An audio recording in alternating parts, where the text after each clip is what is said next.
Dikhianati, mengkhianati. Apa itu mengkhianati? Di kamus tertulis begini: mengkhianati itu adalah perbuatan tidak setia, perbuatan tidak setia, tipu daya, dan perbuatan yang berlawanan dengan janji. Perbuatan yang tidak setia, tipu daya, dan perbuatan yang melawan janji, itu namanya mengkhianati.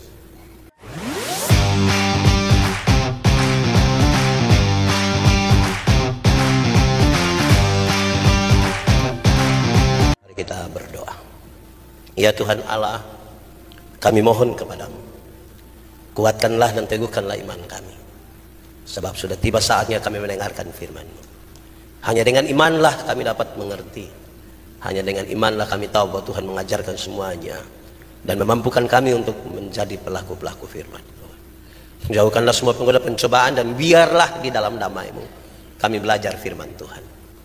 Di dalam nama Yesus Kristus, firman yang hidup itu kami berdoa. Amin. Bapak Ibu Saudara-saudara yang dikasihi dalam Tuhan Yesus, tema yang ditetapkan oleh Majelis Sinode Gemit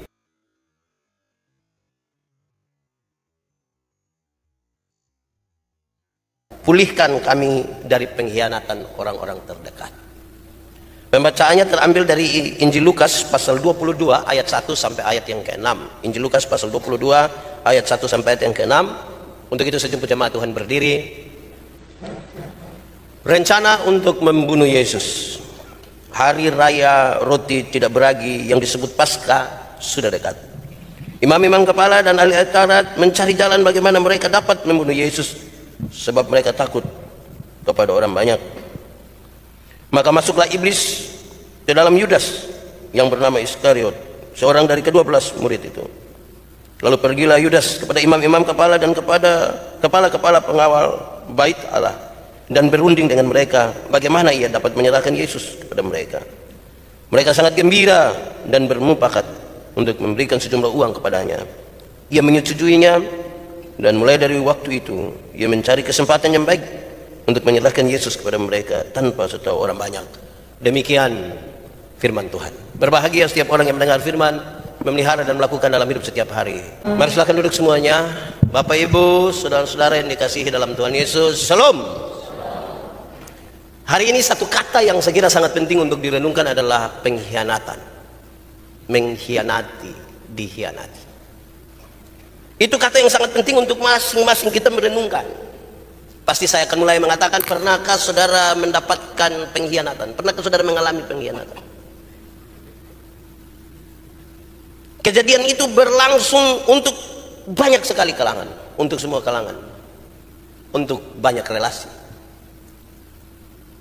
Ada orang tua mengkhianati anak, ada anak mengkhianati orang tua. Ada suami mengkhianati istri, ada istri mengkhianati suami, ada teman mengkhianati teman.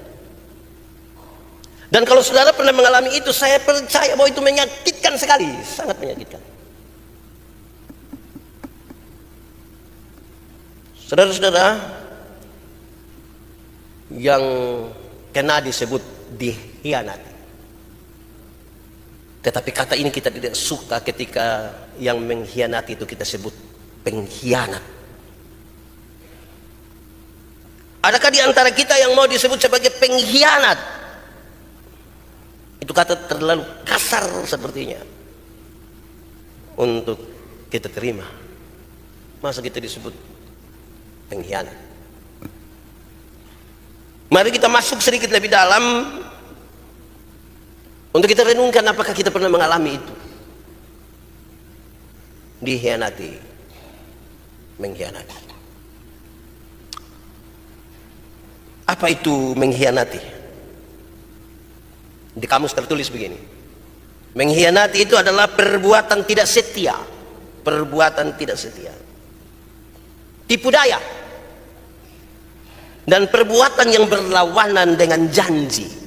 Perbuatan yang tidak setia, tipu daya, dan perbuatan yang melawan janji, itu namanya mengkhianati. Saya baru sampai dibaca itu saja, wih, saya rasa saya ini pengkhianat ini. Ada banyak tindakan yang membuat kita sadar bahwa kita tidak setia. Sejumlah orang bahkan menipu dan melawan janji di hadapan Tuhan dan janji di antara sesama. Sekali lagi disebut sebagai pengkhianat itu berat sekali, tapi ya kalau kita lihat arti ini kita mesti terima. Saudara-saudara, kalau itu pengertiannya, bagaimana orang mengkhianati? Bagaimana orang mengkhianati? Mungkin saudara pernah mengalami. Orang biasa mengkhianati dengan cara menipu. Ditipu itu rasa tidak enak sekali. Orang kalau tipu kita itu kita rasa tidak baik. Apalagi sudah tipu lagi, cari-cari alasan untuk membenarkan itu. Pengkhianat itu suka menipu. Tapi bukan saja itu. Mengkhianati juga bisa dilakukan dengan cara menerima. Caleg satu datang, oh bapak kita dua saudara, kau lihat kita dua hidung sama ini. Terus yang satu datang kasih 300, dia ambil. Caleg percaya bilang aman, di situ itu kita punya. Dia terima lagi 500 di sebelah, baru dia tidak pilih semua. Wah, itu memang tidak enak betul kita merasa. Menerima, meninggalkan. Pengkhianatan itu berkaitan dengan meninggalkan persekutuan, meninggalkan istri, meninggalkan tanggung jawab, meninggalkan itu sebuah tindakan pengkhianatan. Tapi kita juga tidak mau disebut pengkhianat karena tidak baik.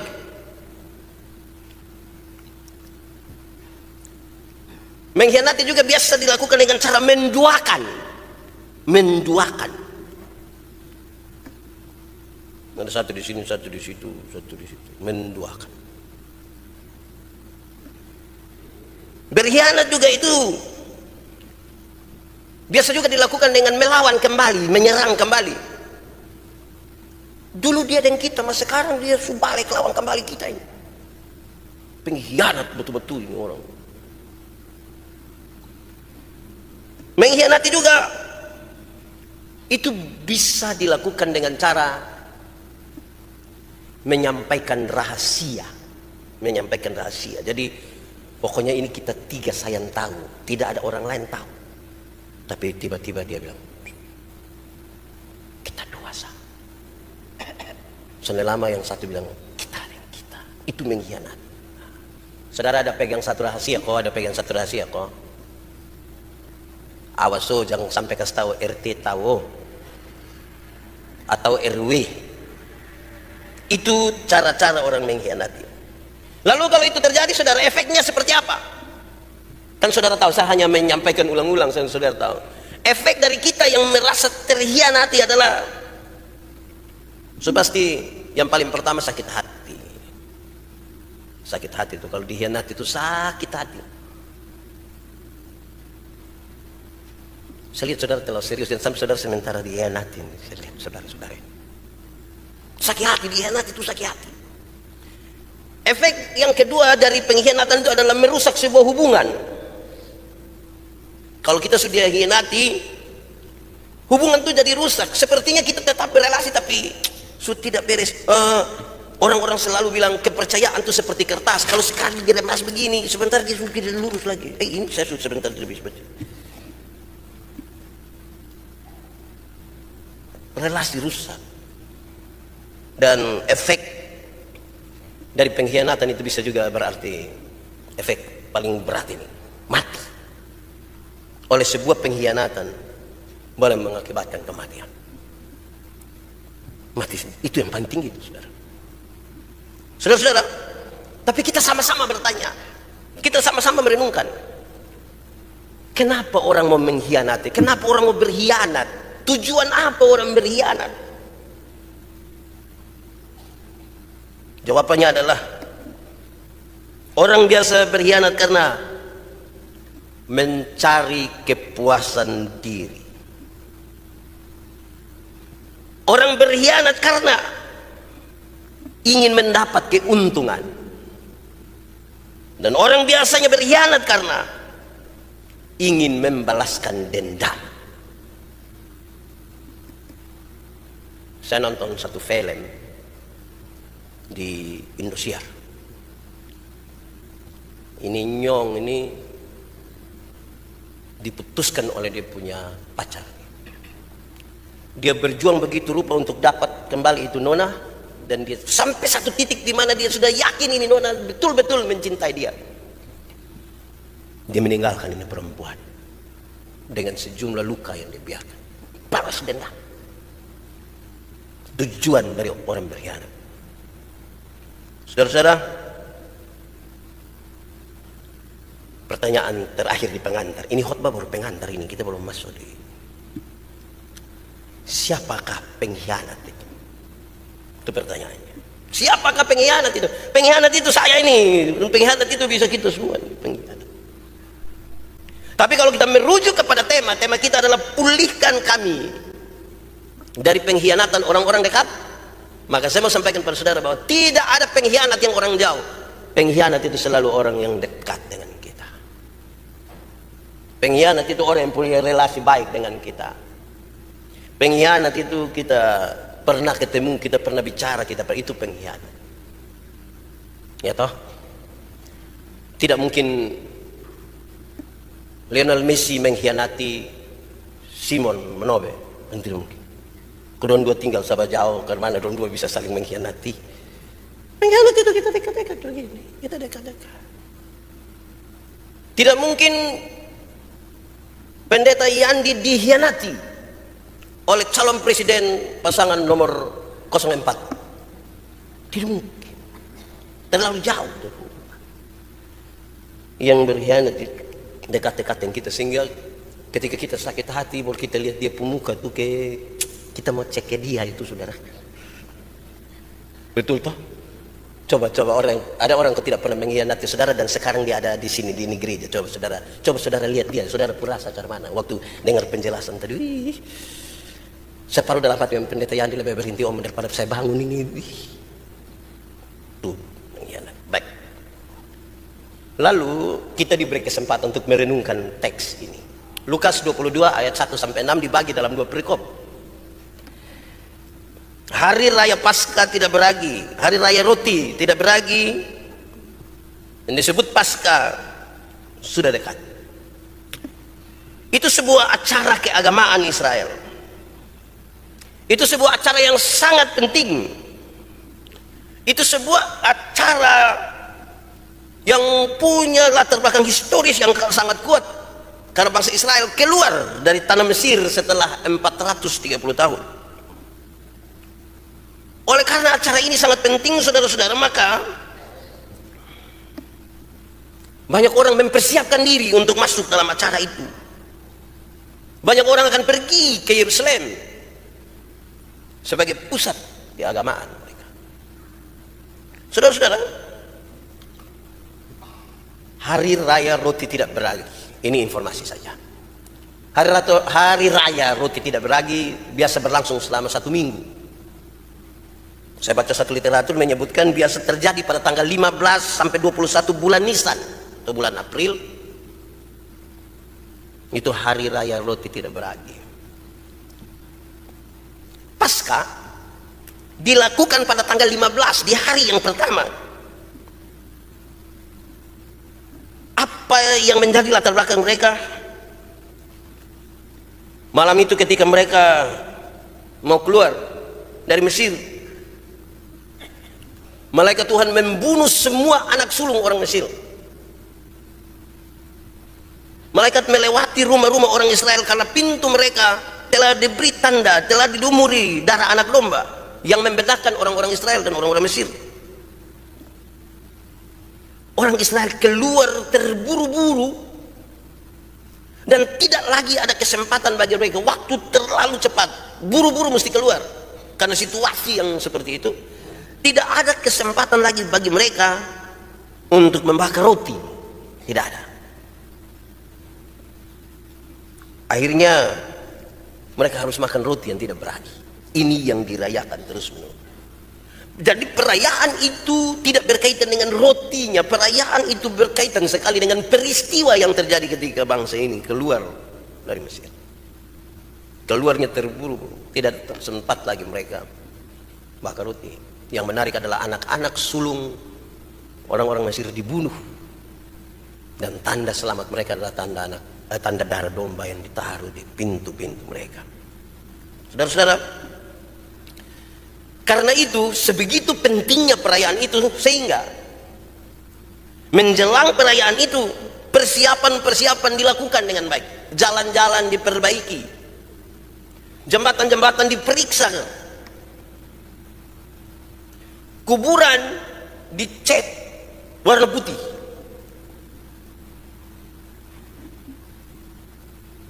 Dan selama kurang lebih 1 bulan di tempat-tempat ibadah hanya berbicara, hanya menyampaikan pengajaran tentang Paskah selama 1 bulan, supaya dari satu generasi ke generasi yang lain itu betul-betul mengingat kembali apa yang Tuhan buat bagi leluhur mereka. Itu yang membuat peristiwa ini berlangsung juga sampai kepada Yesus hadir, dan sekarang Yesus akan pergi ke Yerusalem untuk itu. Yang menarik, di tengah-tengah situasi yang seperti itu yang digambarkan bagi kita, saudara, justru imam-imam kepala ahli-ahli Taurat sementara berpikir bagaimana mereka dapat membunuh Yesus, orang lagi sibuk persiapan untuk soal-soal keagamaan ini. Justru para pemimpin agama lagi sementara berpikir bagaimana membunuh Yesus. Pertanyaannya, kenapa? Kenapa mereka mau membunuh Yesus? Jawabannya, ada sebuah kejengkelan yang sangat serius. Mereka jengkel kepada Yesus. Orang kalau sejengkel itu dia tidak peduli hari raya, kok dia tidak peduli hari apa, karena jengkel. Saudara pernah jengkel toh? Tidak usah om, saya lihat ini saudara-saudara banyak yang muka jengkel. Kejengkelan itu yang serius kepada Yesus. Kenapa jengkel? Karena satu, popularitas mereka terusik. Kehadiran Yesus telah menarik perhatian dari banyak orang sehingga orang tidak dapat tempat. Jengkel.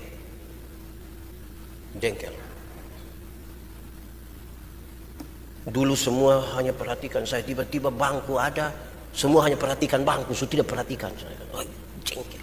Popularitasmu. Tetapi ada yang bersifat keagamaan juga. Bagi mereka, saudara-saudara, Tuhan Yesus itu dianggap merusak Taurat.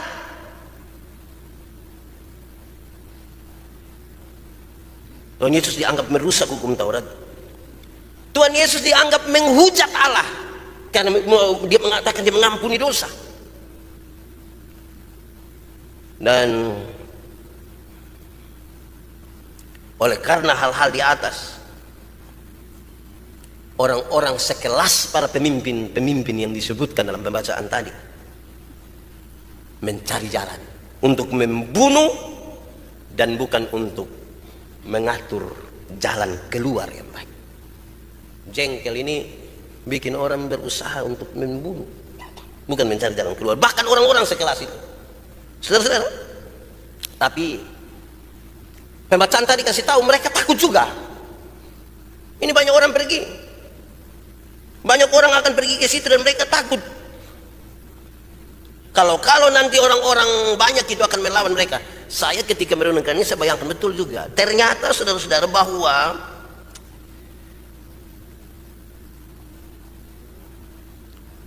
orang yang melakukan kejahatan itu tetap takut. Efek ketakutan itu tetap ada. Satu, takut dilihat. Orang berani mencuri tapi takut dilihat oleh pencuri. Efeknya dia takut dihukum. Jadi dia melakukan dalam sebuah kesadaran, tapi dia takut dihukum. Takut. Dia kalau sudah takut dihukum, mata putar sudah. Dia bisa melakukan sebuah kejahatan tapi takut bertanggung jawab. Apalagi ini di hadapan banyak orang. Lalu untuk ketakutan itu, mereka mesti cari seteru toh, cari kawan, seteru itu lawan. Cari kawan supaya bagaimana ini Dapatlah Yudas. Dapatlah Yudas. Yudas dianggap bukan saja dari kelompok Yesus, tapi dia tahu yang Yesus sendiri tidak ada orang banyak itu, Tuhan Yesus di mana, di mana, di mana. Lalu bagaimana posisi Yudas yang kemudian disebut sebagai pengkhianat itu? Saudara, pembacaan tadi kasih tahu, maka masuklah iblis ke dalam Yudas yang bernama Iskariot, seorang dari ke-12 murid itu. Lalu pergilah Yudas kepada imam-imam kepala dan kepala-kepala pengawal bait Allah dan berunding dengan mereka bagaimana dapat menyerahkan Yesus kepada mereka. Mereka sangat gembira dan bermufakat memberikan sejumlah uang kepadanya. Ia menyetujuinya, dan mulai waktu itu ia mencari kesempatan yang baik untuk menyerahkan Yesus kepada mereka tanpa sepengetahuan orang banyak. Masuklah iblis. Iblis mencari orang, bahkan untuk orang-orang yang dekat sekali dengan Yesus pun iblis cari. Kalau Yudas saja yang tiap hari bersama-sama dengan Tuhan Yesus bisa mengkhianati Yesus, apalagi pendeta Yandi yang tidak pernah melihat Yesus. Kemungkinan berkhianat tinggi sekali. Iblis mencari. Tapi ada satu catatan di sini, saudara. Iblis tidak bisa masuk ke dalam hati manusia kalau manusia tidak membuka hati untuk iblis. Dia memang tahu. Tapi kalau kita bilang, ini tidak bisa masuk. Kecuali kalau kita membuka hati. Dia akan menggoda, dia akan memanggil, dia akan merayu, dia akan melakukan semua. Tergantung kita. Saudara, lalu mereka membuat permufakatan. Permufakatan itu dibangun di atas kepentingan bersama. Dua-dua untung. Yudas untung, kelompok para imam kepala pun untung. Dan tanda keuntungan itu adalah uang. Tanda permufakatan mereka itu adalah uang. Uang itu menjadi tanda setuju, tanda mufakat. Ini uang kita suka kasih jadi, atau sudah pas ada waktu gas. Uang menjadi tanda. Saudara, kira-kira kronologinya begitu. Lalu tema kita ini bilang begini, pulihkanlah kami dari pengkhianatan orang terdekat. Dan tema ini sebenarnya mau bilang begini, saya pernah terluka karena dikhianati. Sampai detik ini pun saya terluka Tuhan, sampai detik ini pun saya merasa tidak aman. Tuhan tolong kasih tahu saya cara untuk saya pulih. Masalahnya kan saya tinggal dengan dia satu rumah, nah mau pulih ke mana? Setiap kali lihat dia punya telinga itu seperti ada jarum. Tuhan tolong kasih tahu saya cara supaya saya pulih.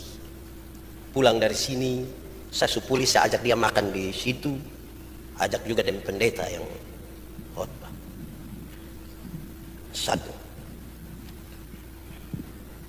Satu, kita mau pulih ini toh. Satu, kasih tidak boleh pudar. Kasih tidak boleh pudar. Kalau mau pulih dari pengkhianatan, apalagi itu orang tiap hari kita datang lihat dia, kasih tidak boleh pudar. Sebab kita bisa marah orang ini sampai orang sumati dalam kubur juga kita bisa marah. Kita kasih bilang dia sumati, kasih tengah kalau dia mati, cacing makan dari dia mata keluar di dia punggung. Kasih tidak boleh pudar. Berkali-kali saya sampaikan kepada saudara, kasih ialah kebaikan, tidak terpatahkan oleh apapun dan tidak akan pernah berubah menjadi kebencian. Kasih ialah kebaikan, tidak terpatahkan oleh apapun, tidak akan berubah menjadi kebencian. Rujukannya ialah karena begitu besar kasih Allah akan dunia ini. Apakah Tuhan Allah mengasihi dunia? Apakah dunia mengasihi Tuhan Allah? Lalu apakah karena dunia tidak mengasihi Tuhan Allah, Tuhan Allah berhenti mengasihi dunia? Apakah Tuhan kemudian membenci dunia? Tidak. Kasih tidak terpatahkan. Sama-sama 1, 2, 3. Kasih tidak terpatahkan. Kasih tidak boleh berubah. Kita terhianati, kita tersakiti, tapi kasih harus ada. Saya lihat saudara kayak semua menangis. Kenapa ya saudara? Lagi pikir apa? Tapi apapun itu, kasih tidak boleh pudar. Tidak boleh. Karena itu yang bisa buat kita pulih. Lama-lama imbaran sujatu yang serius. Kasih tidak boleh pudar ya kita hati. Jadi waktu saudara jengkel, saudara lihat dia marah, saudara bertanya, masih ada kasih di sini. Ketika hatiku telah disakiti, ajarku memberi. Sudah, nanti saudara hanya, saya khotbah minggu lalu deh, saya bilang ada yang kita menyanyi kidung jemaat, dia kayak menyanyi kayak menghayati padahal dia tidak tahu itu lagu, dia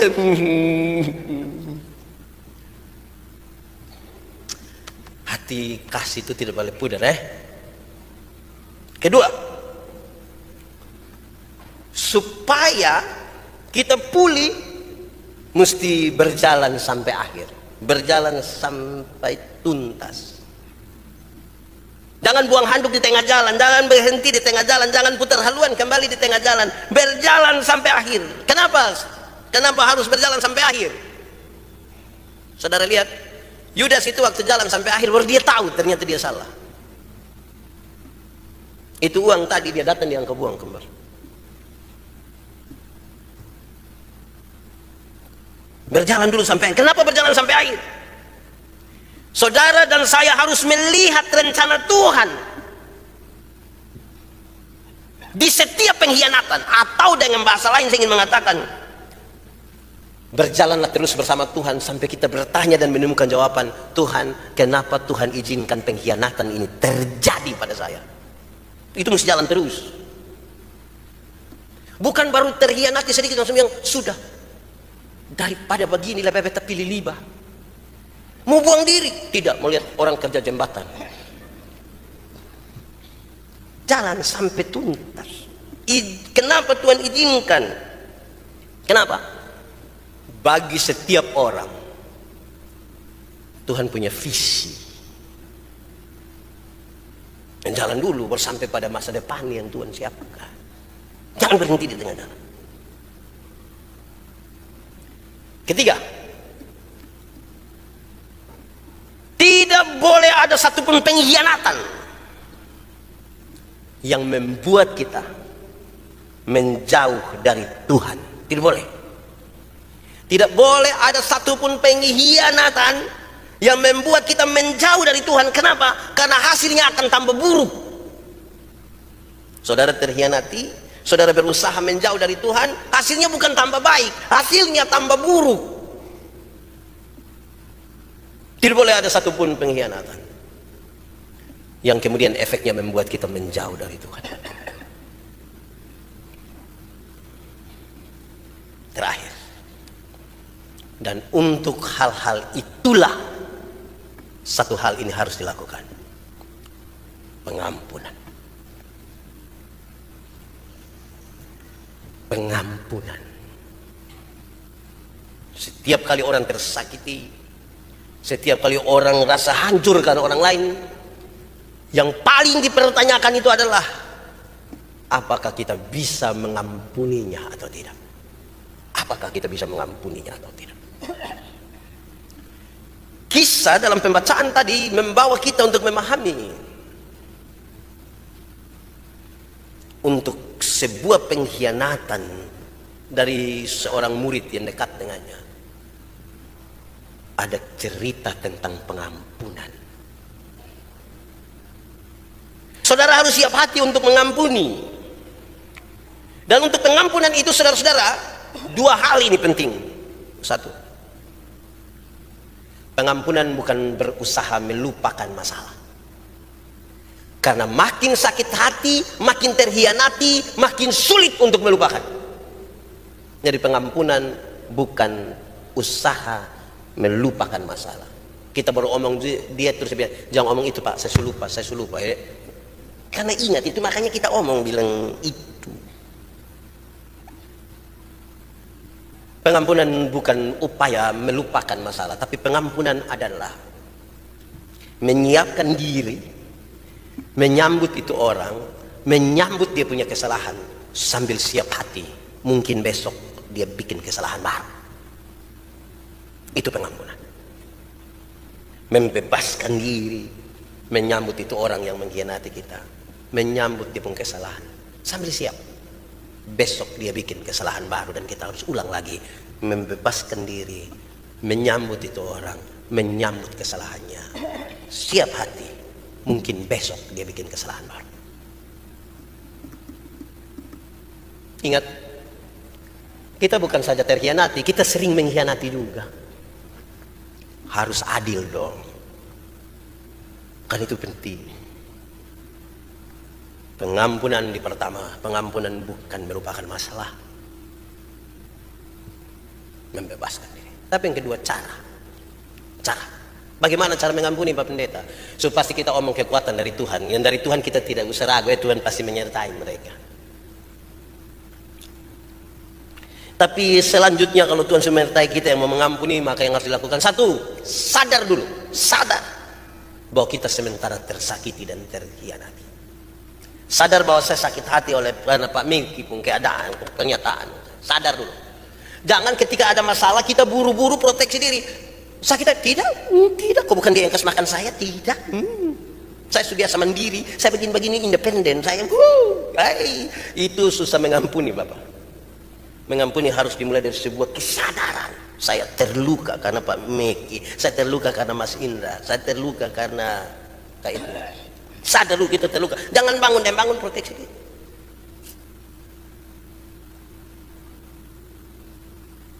Istri yang suami bertanya, mau pilih jalan kok. Kira saya tidak ada kaki. Kaki begini, kaki 5. Kesadaran kita terluka. Kalau kita sudah kita terluka, pertanyaan kedua, lalu kan kita sudah terluka karena Pak Meki, kita sudah terluka karena Om Ino, kita sudah terluka.